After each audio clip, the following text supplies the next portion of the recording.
At the company party, Lauren took a sip from the intern's glass. The next day, Henry, our workaholic executive assistant, missed a meeting for the first time ever and went completely dark. I bought a plane ticket without telling a soul. When the ever-diligent Henry didn't show up for 3 days straight, people started whispering that I'd finally pissed off Ms. Vance and gotten myself fired. Months went by, and the paperwork in her office piled up. It wasn't until a stack of files toppled over that Lauren finally saw the resignation letter buried at the very bottom. She tried to call, only to find she'd been blocked. A while later, at a business meeting, the back of a partner's assistant was enough to make her lose her focus. Lauren ran after him, but she was stopped by Vivian. "I'm sorry, Ms. Vance. This is my partner in business and also my beloved husband. Please have some self-respect. It was at the company party thrown in my honor." I stood by Lauren's side, accepting a steady stream of toasts from my colleagues. Even wine coolers will get you drunk if you have enough, and I started to feel unsteady on my feet.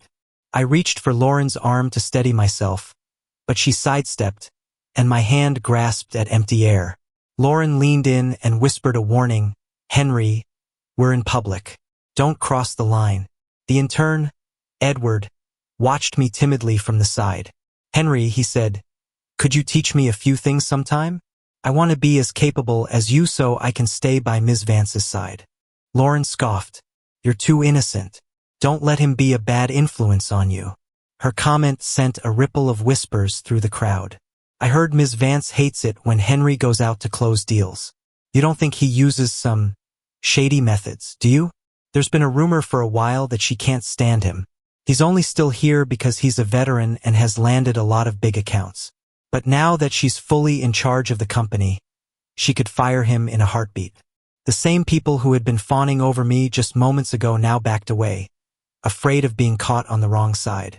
The intern, Edward, handed his own half-empty glass to Lauren. She took it without a second thought and tilted her head back, finishing the drink. Only then did Edward look at me and exclaim, "Oh my gosh, I wasn't paying attention and gave Ms. Vance my own glass. I'm so sorry, I'm always messing things up." Lauren froze for a second, then lifted the glass and saw the faint lipstick smudge on the rim. A wave of nausea washed over me, and I couldn't stop myself from throwing up. Some of it splattered onto Lauren. She shoved me away in disgust and followed Edward to go change. My assistant, Ben, rushed over to help me up. "Henry, man, when are you and Ms. Vance finally going to go public? Every Tom, Dick, and Harry thinks they can walk all over you now." I forced a bitter smile. The only reason they dared to was because Lauren gave them the courage. I had the job closest to her, yet our hearts were drifting further and further apart. I looked up, dazed, at the colleagues who were watching the drama unfold. Suddenly, I didn't know what the point of all my hard work at this company was anymore. The woman who once held me and called me her indispensable right-hand man was now walking away with her arm linked through another guy's, getting smaller and smaller in my sight. Henry's done for this time. He actually threw up on Ms. Vance. He'll probably be fired by tomorrow.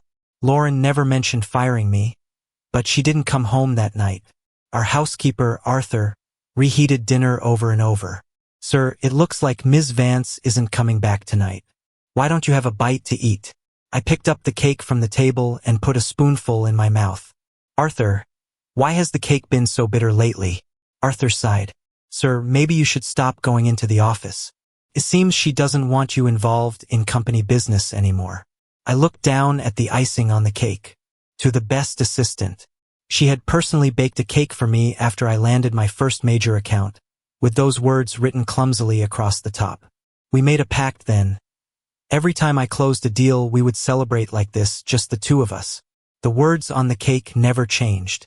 But the cake went from being homemade by her to being store-bought to eventually just being ordered by the household staff.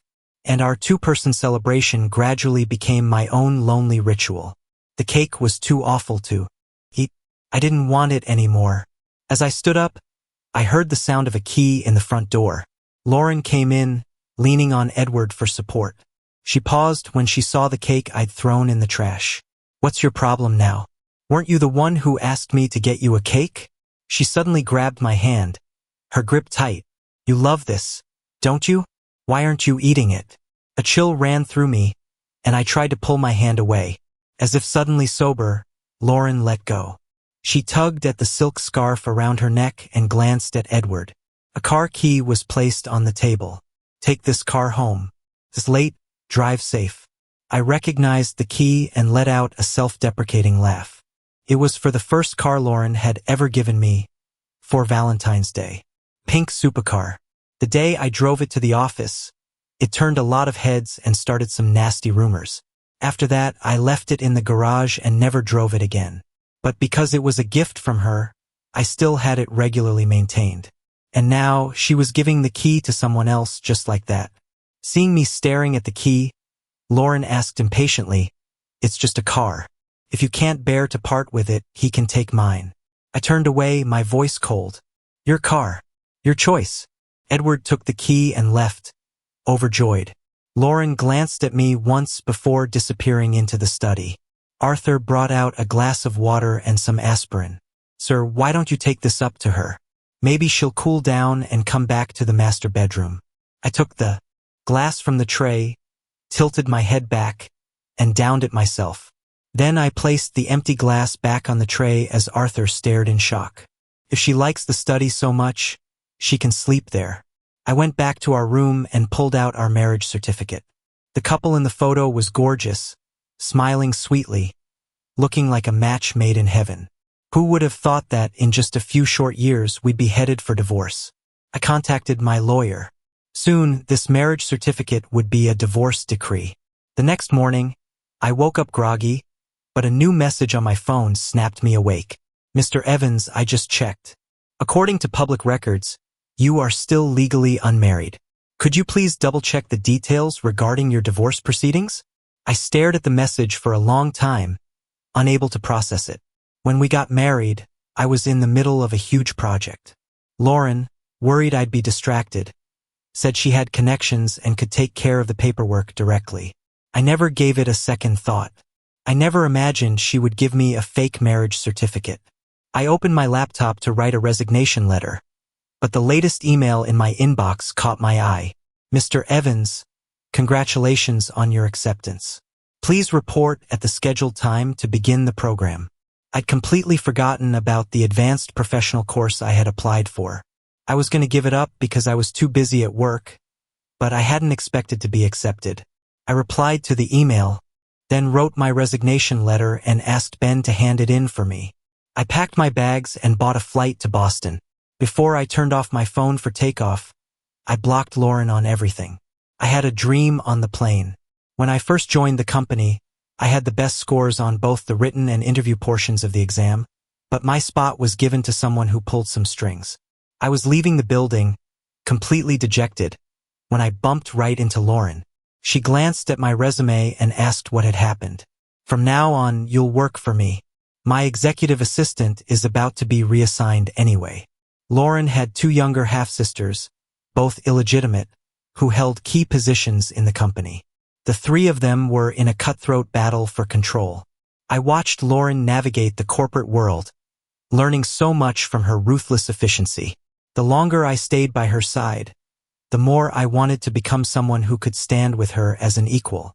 When I'd work late, Lauren would smile and ask, "How are you more dedicated than me, the actual boss?" Eventually, I truly found my footing in the company.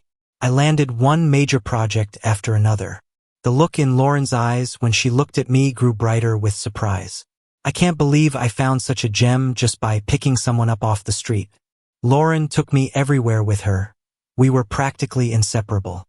Someone once jokingly asked her, "Ms. Vance, why do you take your assistant with you everywhere you go?"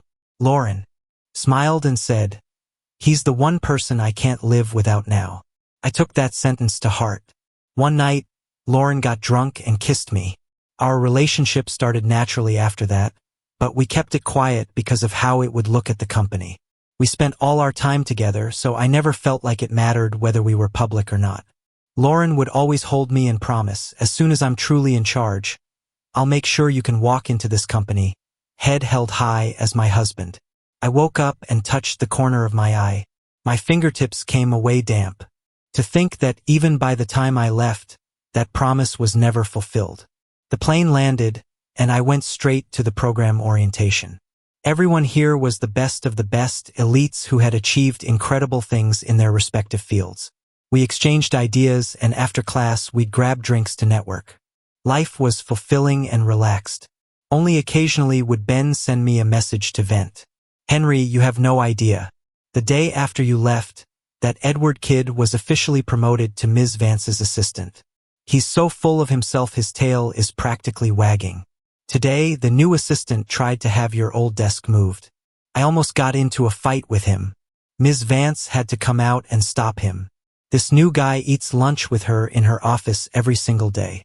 Does he have no sense of boundaries? Does he really think he's the new Mr. Vance just because you're gone? Henry, are you really not coming back? This new assistant has been picking on me for days. I get yelled at constantly. I felt a pang of guilt. Ben was the only one at the company who knew about my relationship with Lauren. I didn't think my absence would cause him this much trouble. If it's too much, just find a new job. Don't put up with that. I'll write you a letter of recommendation. Henry, you're the best. When you figure out where you're going next, I'm coming with you to be your assistant again." I hadn't decided on my own future plans yet. I couldn't hold the kid back from earning a living, so I wrote him the recommendation letter first. So many companies had tried to poach me over the years that I wasn't worried about being unemployed.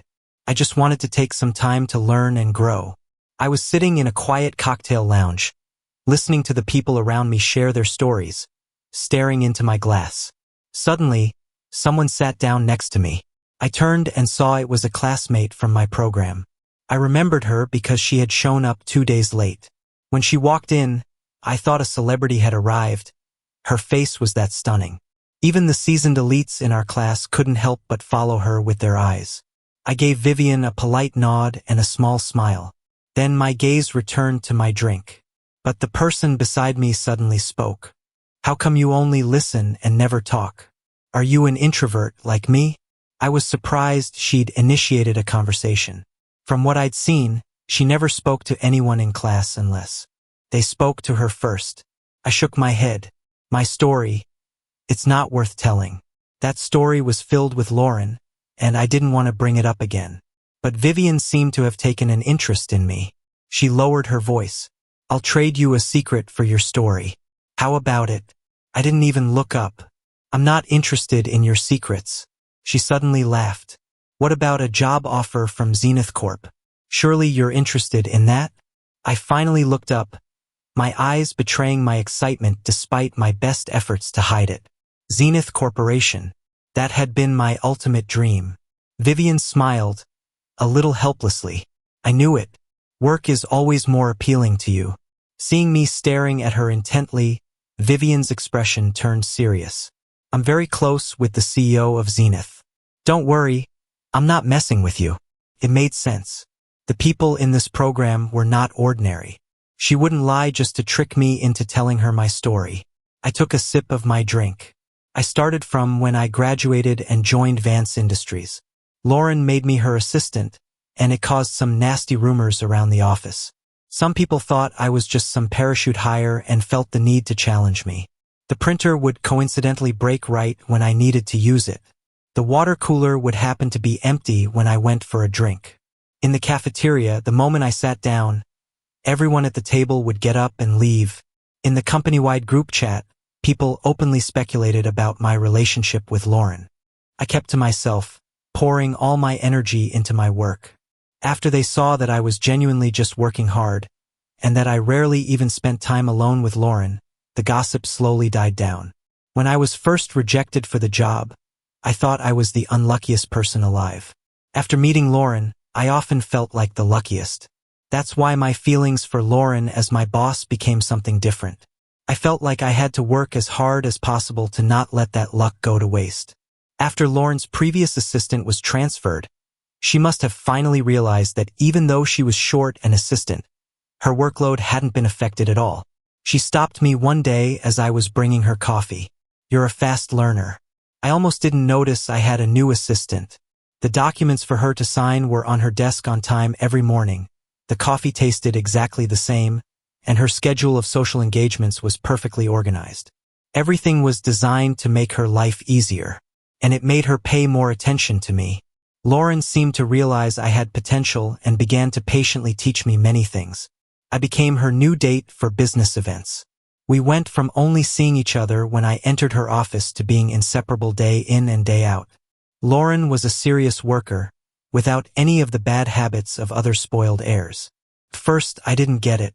Do rich people really need to work this hard? Only later did I discover that her two sisters were constantly making trouble.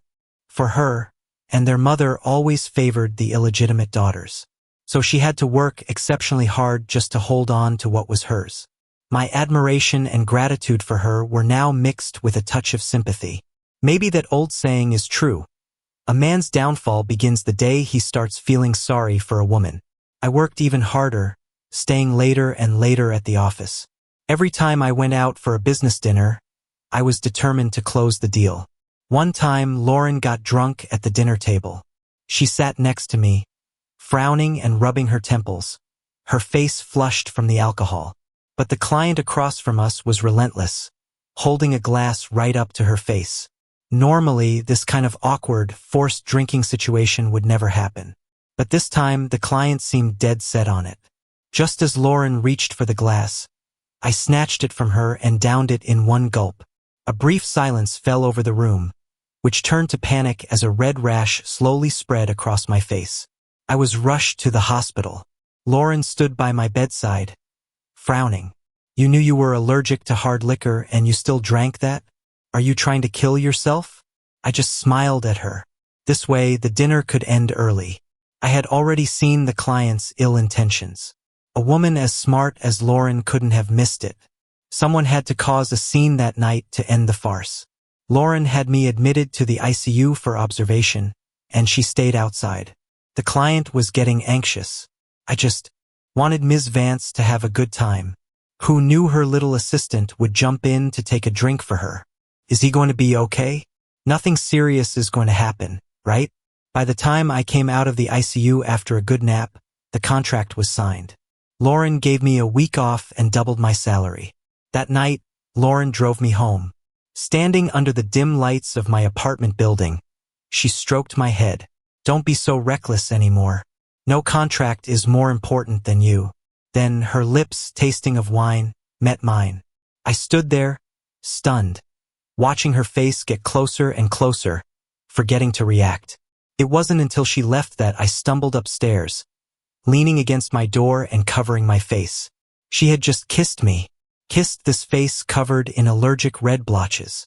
My phone screen lit up the dark room. It was a message from Lauren. Stay by my side forever. Will you be my boyfriend? I lay in bed, staring at the ceiling, and didn't sleep a wink all night. Later, an investigation revealed that the client that night had been deliberately trying to give her a hard time on her mother's orders. If I hadn't had that allergic reaction, Lauren wouldn't have been able to leverage putting me in the ICU, and the client, fearing a man's death on his conscience, wouldn't have signed the contract. Lauren crumpled up the report and swept all the files off her desk. She hugged me.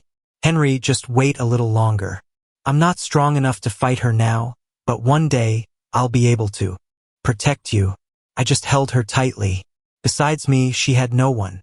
After that, Lauren's methods at the company became much more ruthless. Before, as the publicly acknowledged heir, she had always been relatively lenient, and her half-sisters only dared to pull small stunts behind her back. But now, she launched a series of aggressive moves, seemingly determined not to stop until they were out of the company for good. Their projects began to fail one after another. Even with their mother's protection, they were held accountable by the board of directors and eventually forced to resign in disgrace. The day her mother came to her office, they had a massive fight and parted on terrible terms.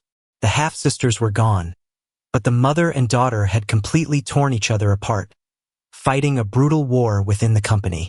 During that time, Lauren and I practically lived at the office. In those countless nights under the fluorescent lights, we were partners in crime and each other's solace. I thought then that what we had was irreplaceable. After several company restructurings, I was there with Lauren until the very end. The moment she truly took power, she proposed to me. The company was still reeling from the infighting and needed time to recover. Naturally, we had no time for a wedding or a honeymoon. Plus, the sudden change in our relationship would have been hard to explain to the employees. Everything was done quietly, but years passed, and our secret relationship was never made public. Instead, new recruits, just like I had been, began to appear by Lauren's side. "I just want to cultivate a few more bright minds to lighten your burden a little," she'd say. But every time I saw those young men looking at Lauren with the same worshipful gaze I once had, a sense of unease would wash over me. After we got married, I had to manage not only the company's affairs but also our home. I was busier than ever before. By the time I noticed the change in Lauren, it felt like there was no turning back. The first rumor I heard was about Lauren defending an intern from a client, smashing the client's glass and storming out with the intern in tow. Later, the intern started bringing her homemade lunches every day as a thank you. I thought Lauren would refuse, but she didn't. One afternoon, I walked in to find the intern setting out a meal for her. Lauren glanced at the beautifully arranged, delicious-smelling food on her desk, then looked at me thoughtfully. "Henry, it seems you've never once made me a home-cooked meal." The intern covered his mouth to stifle a giggle. "Henry is all about work. Little things like this are better left to me." I didn't understand. Lauren's lunches had always been catered by a high-end hotel, delivered on time every day. She'd been eating that way for years. Why was it suddenly not good enough? That evening, I asked Arthur, "Am I a bad husband? Is that why Lauren still won't tell anyone about us?" Arthur tried to comfort me. "Sir, you and Ms. Vance are both so busy. Maybe once things calm down, you can suggest taking a break together." I thought about it and agreed. Communication is key in a marriage. I threw myself into my work, planning to have a serious talk with Lauren after landing this next big project. But in the end, the project was a success, and at the celebration party, Lauren and I reached the end of the road. I tilted my head back and finished the rest of the wine in my glass. I turned to look at Vivian. "So? More dramatic than the usual gossip you hear, right?" Vivian cleared her throat. "Certainly interesting, and a bit foolish. I think everyone at my company finds me too serious. You're the first person who's ever told me gossip." I smiled and let out a long breath. Unexpectedly, voicing all those things I didn't want to think about made me feel a sense of relief. I held out my hand to Vivian. "The story's over. Where's my job offer?" Vivian placed a freshly poured glass of wine in my hand. "If you decide to join Zenith, you can start whenever you're ready. I'll make the arrangements. It would be their honor to have you. A dedicated employee like you is a rare find. Then here's to a pleasant partnership." On the way back, I still couldn't believe it. I just landed my next job. The month-long training program ended quickly. Vivian and I didn't speak again, aside from a brief greeting if we passed each other. We would never see each other again, and this person who knew my secret would disappear back into the crowd. Zenith Corp was in Boston, so I rented an apartment near the office. On my first day, the sky, which had been overcast, suddenly cleared up. All along the street, pedestrians were stopping to look up at the sky. My own steps felt a little lighter. It seemed like a good omen. I gave my name to the receptionist in the lobby, and soon someone came down to take me up in the elevator. So smooth. It looked like Vivian really hadn't been lying. The person escorting me kept stealing glances at me in the elevator. I gave him a polite smile, and he quickly looked away. It was normal for a new hire who'd been fast-tracked to get some curious looks. I proved myself with my work. I followed him to the top floor. "Mr. Evans, please wait here for a moment. The CEO is still in a meeting." I waited for 2 hours. I'd already had 3 cups of tea. As I was nearing the bottom of my 4th, there was finally some movement at the door. I turned and saw a familiar figure. I wasn't surprised. I just gave the woman in the doorway, Vivian, a small smile. "So you work at Zenith too. It'll be a pleasure working with you." I had already guessed that if she could offer me a job, she must hold a senior position at the company. Vivian reached out and shook my hand. "The pleasure is all mine, Mr. Evans." As we released our hands, I heard a faint voice from behind her.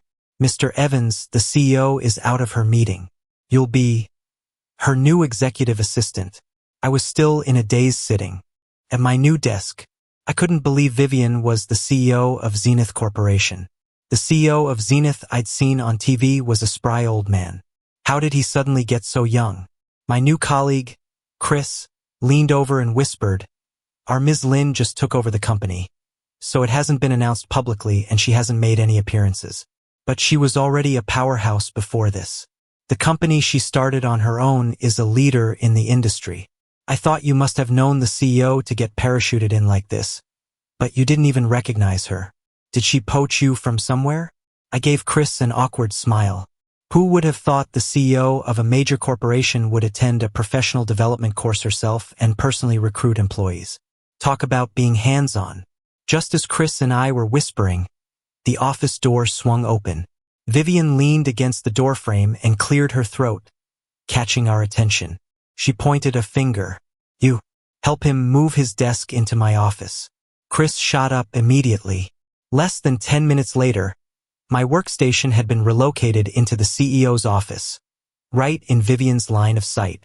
I despaired internally. Caught slacking off on my first day. Vivian must be doing this to keep me from being lazy. What a cunning capitalist. As Chris was leaving, he patted my shoulder and gave me a good luck, "You'll need it" look. Resigned to my fate, I sat at my new desk, my eyes glued to the computer screen, terrified that Vivian would catch me not working. Diligently, out of the corner of my eye, I could occasionally feel Vivian's gaze on me. Just as I felt I was about to turn into a stone statue at my desk, Vivian's voice broke the silence. "You're gonna burn a hole through that screen. Come and eat." Only then did I notice that a meal had been set up in the guest area at some point. It was clearly prepared specially for Vivian. I stood up and stretched my stiff body. "I think I'll go to the cafeteria with Chris." My hand was almost on the doorknob. "Chris went to the cafeteria a long time ago. Do you even know what floor it's on?" Wow, Chris was eager to eat. I was about to say I could ask someone, but Vivian didn't give me the chance, pointing directly at the sofa opposite her. "Sit." The words died in my throat, and I swallowed them back down. Eating across from your boss is incredibly stressful.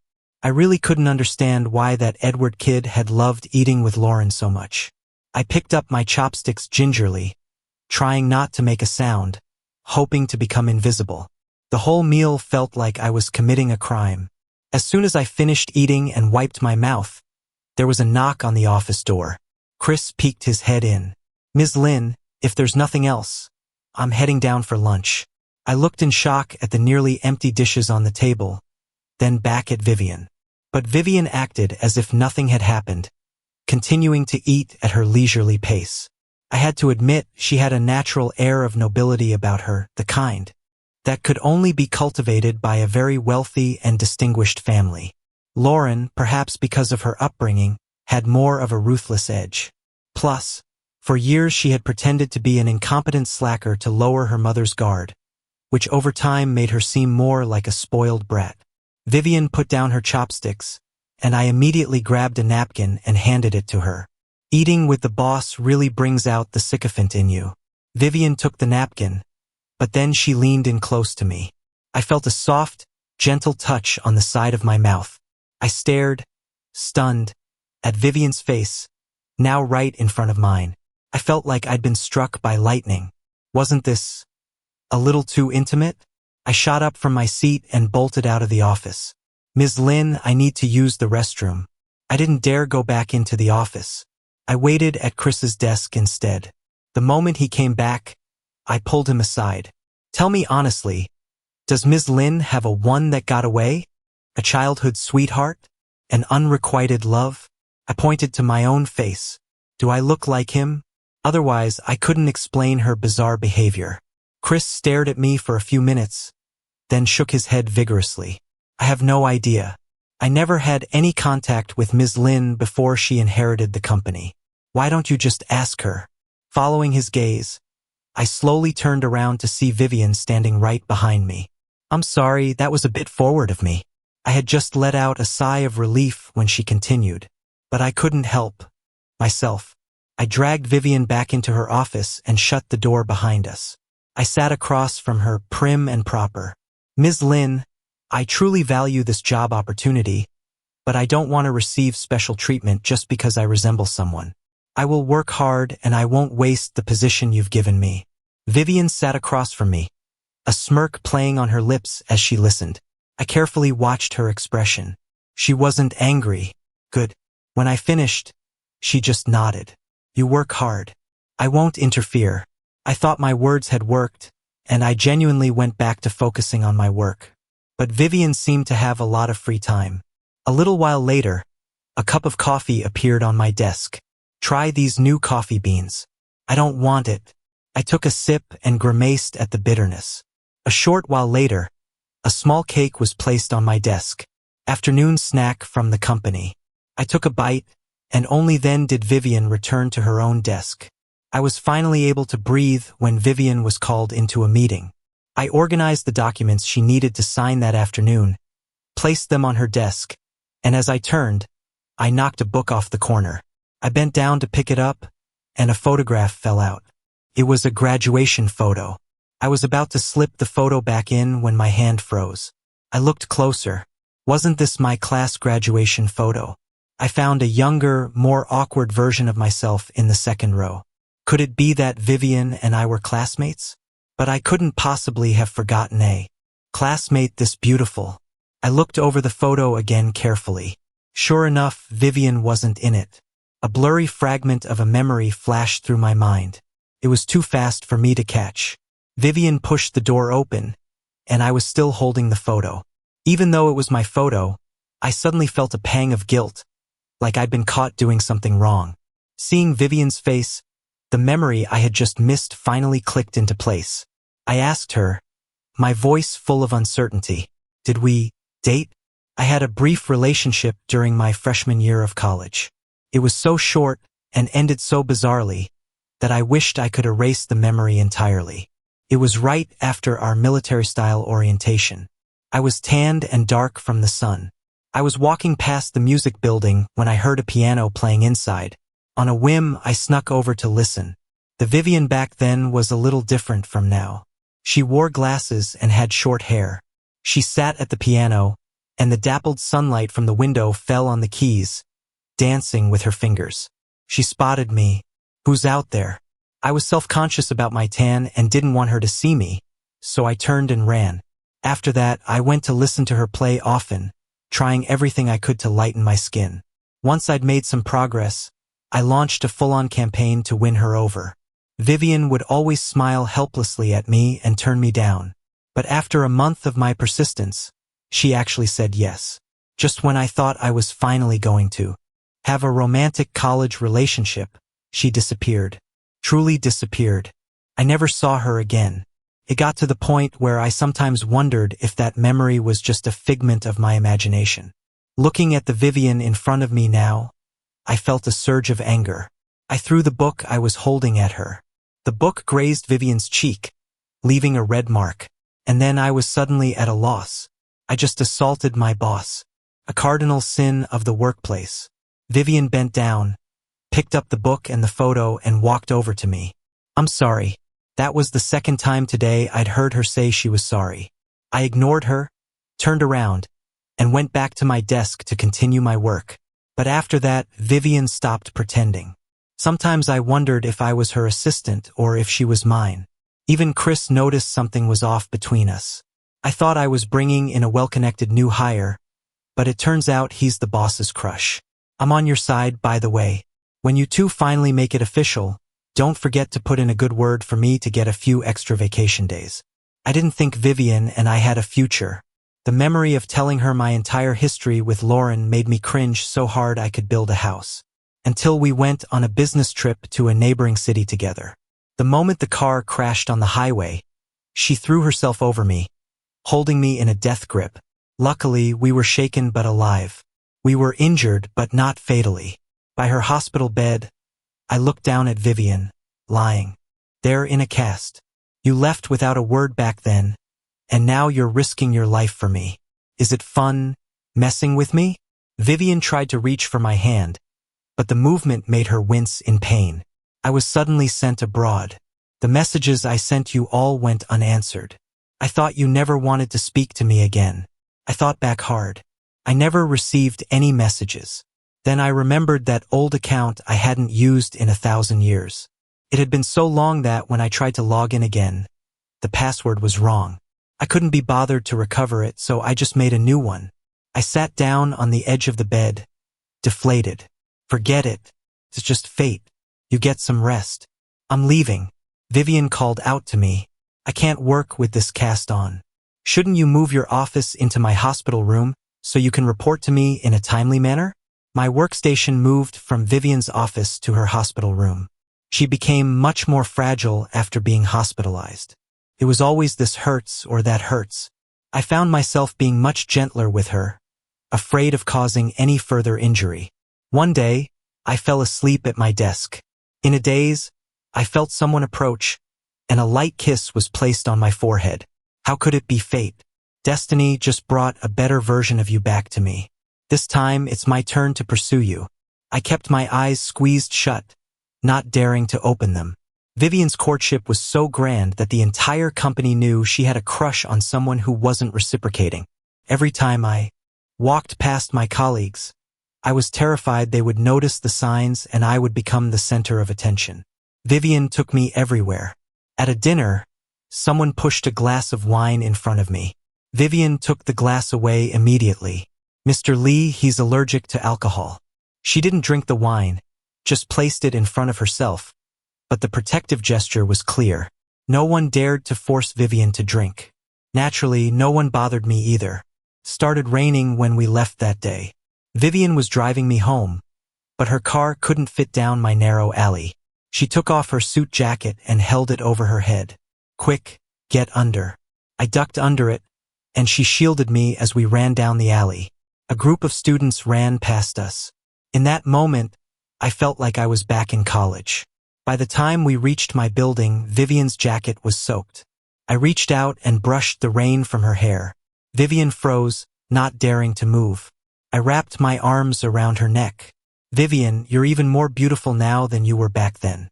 Why don't we pick up where we left off in college? The next day at the office, the rumor was that the boss had finally won over her crush. Chris, that big mouth, made sure that by the end of the afternoon, everyone knew Vivian and I were dating.